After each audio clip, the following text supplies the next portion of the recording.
مرحبا. تحريك نقطة مادية على محور أفقي. ميكانيك 1 سنة ثانية رياضيات.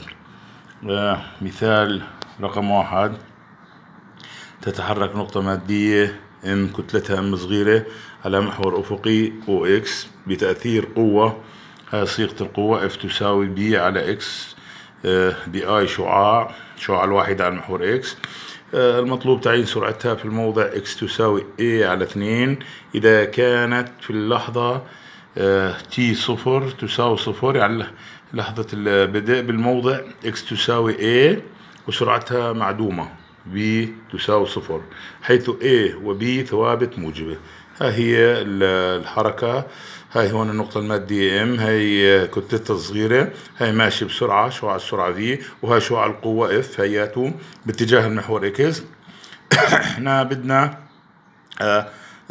قيمة السرعة بالموضع X تساوي A. هاي أخذنا قانون التحريك الأساسي على المحور X M بميو X. طبعا التسارع يساوي المشتق الثاني للفاصلة بإكس فتحتين.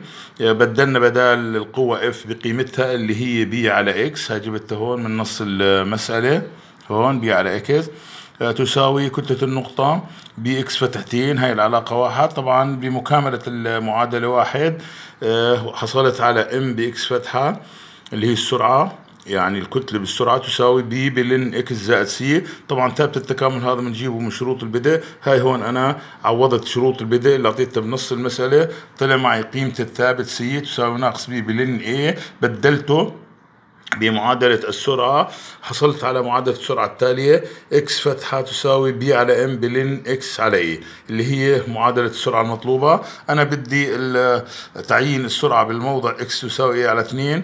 عوضت بمعادلة السرعة هاي بالمعادلة رقم 4. طبعا V تساوي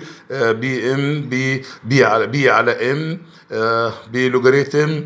طبعا بدال اكس هون وضعت A على 2 واختزلت، طلع معي اكس فتحة اللي هي السرعة تساوي B على M بلوغاريتم النص، لوغاريتم النص، العلاقة رقم 5 وهو المطلوب.